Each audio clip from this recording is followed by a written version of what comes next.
आज के लेक्चर में हम लोग बात करेंगे डिसइन्वेस्टमेंट, पब्लिक प्राइवेट पार्टनरशिप और टर्न अराउंड स्ट्रेटजी। ये सभी स्ट्रेटजी के विकल्प के रूप में प्रयुक्त होते हैं, अर्थात स्ट्रेटजी के एक प्रकार से ये प्रकार हैं। बजट में डिसइन्वेस्टमेंट और पब्लिक प्राइवेट पार्टनरशिप का बार बार उल्लेख आया। डिसइन्वेस्टमेंट का उल्लेख हमारे प्राइवेट सेक्टर के ऑर्गेनाइजेशंस जैसे public sector bank, 2 public sector banks को प्राइवेटाइज किया जाएगा। इसी प्रकार बजट में एक प्रोविजन आपने देखा कि लाइफ इंश्योरेंस कॉरपोरेशन या बीमा कंपनियों, जो सरकारी बीमा कंपनियां हैं, उनमें अभी तक फॉरेन डायरेक्ट इन्वेस्टमेंट या फॉरेन इन्वेस्टर्स को, जिनको फॉरेन फाइनेंशियल इन्वेस्टर के रूप में आप देख सकते हैं, उनको किसी भी बीमा कंपनी के 26% तक के अंश लेने की केवल अनुमति थी।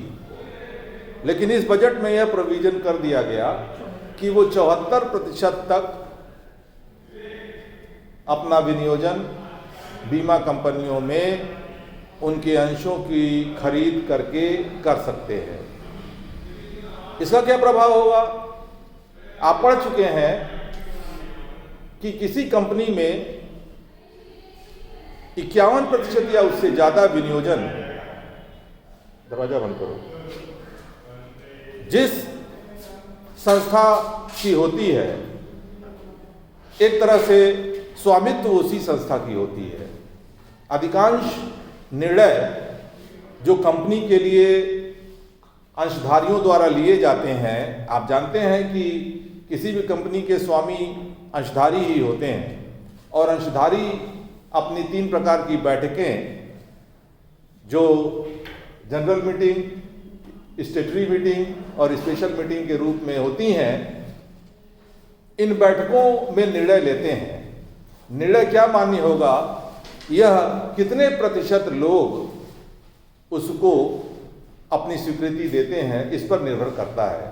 तो अधिकांश निर्णय आधे से अधिक अंशधारी जिस निर्णय के पक्ष में होते हैं वह मान्य होता है। स्पेशल कंडीशन में, स्पेशल मीटिंग्स में अनेक ऐसे निर्णय हैं जिनकी बहुमत का निर्धारण 3/4 या 2/3 से अधिक अंशों के आधार पर होता है।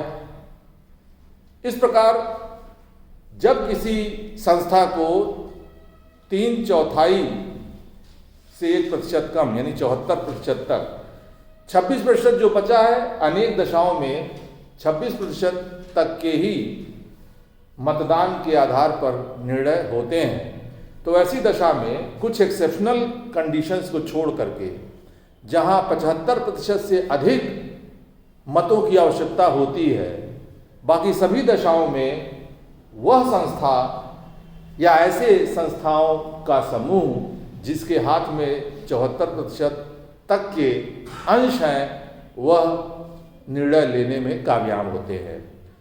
तो इस प्रकार से बजट में यह प्रावधान कि आगे से, यानी अगले वित्तीय वर्ष से, किसी भी भारतीय बीमा कंपनी में फॉरेन डायरेक्ट इन्वेस्टमेंट या फॉरेन फाइनेंशियल इन्वेस्टर्स की विनियोग राशि 74% या उससे अधिक तक अनुमन्य है, तो इसका तात्पर्य यह हुआ कि अब सरकार का नियंत्रण उस पर नहीं रहेगा।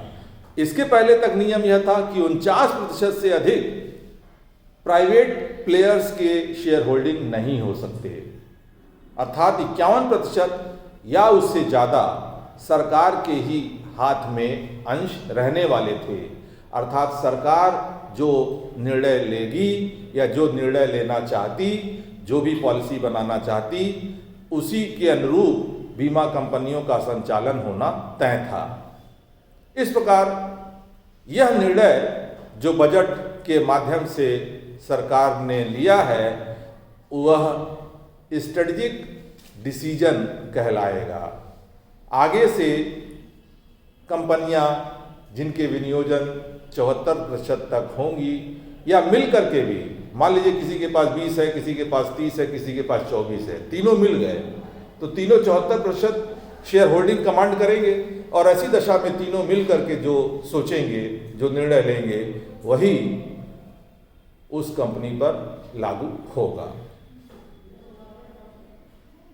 जब सरकारें अपने को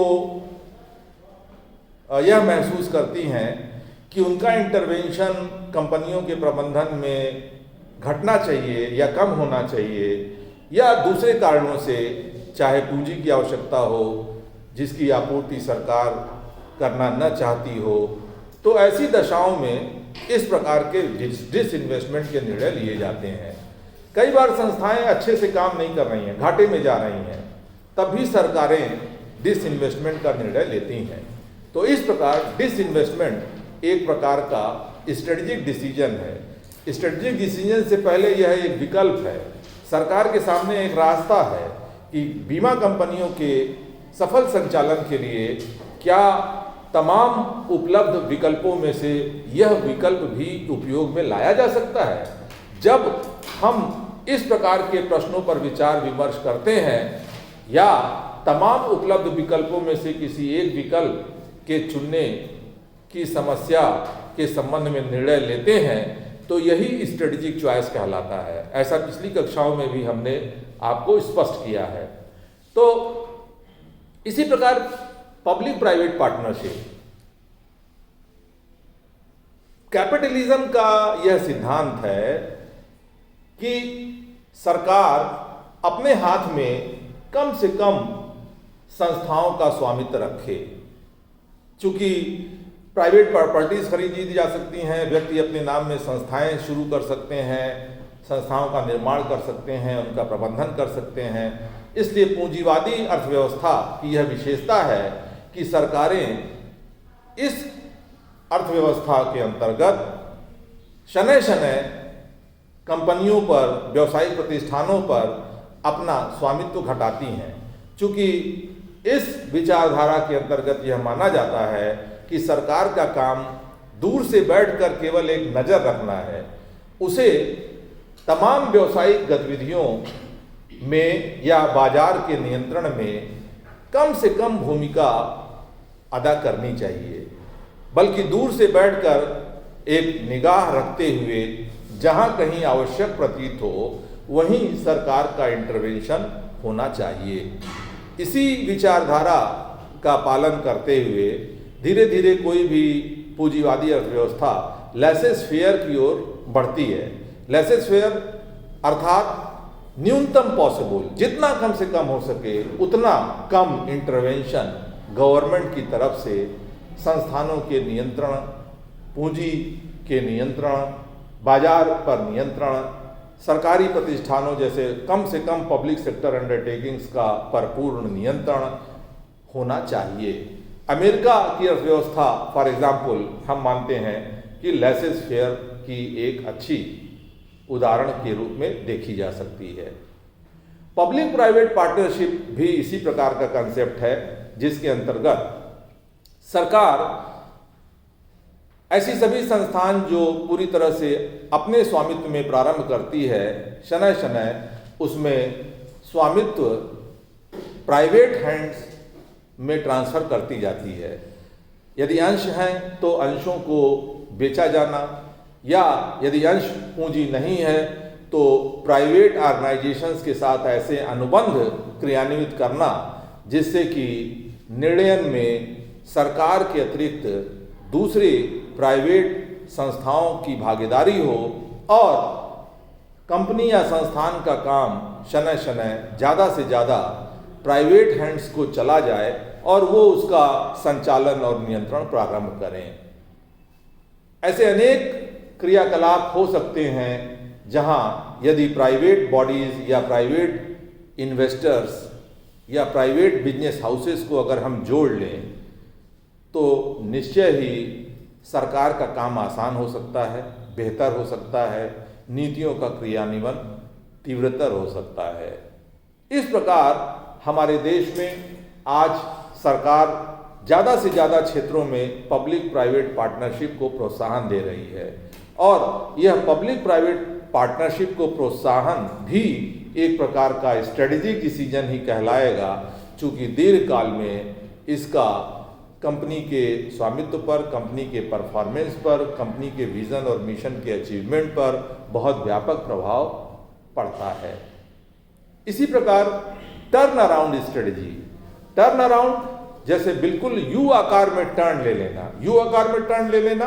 कोई संस्था निरंतर घाटे में जा रही है, निरंतर गिरावट उसमें परिलक्षित है और तत्कालीन प्रबंधक समितियां या बोर्ड ऑफ डायरेक्टर्स उन पर नियंत्रण करने में सक्षम नहीं हो पा रहे हैं।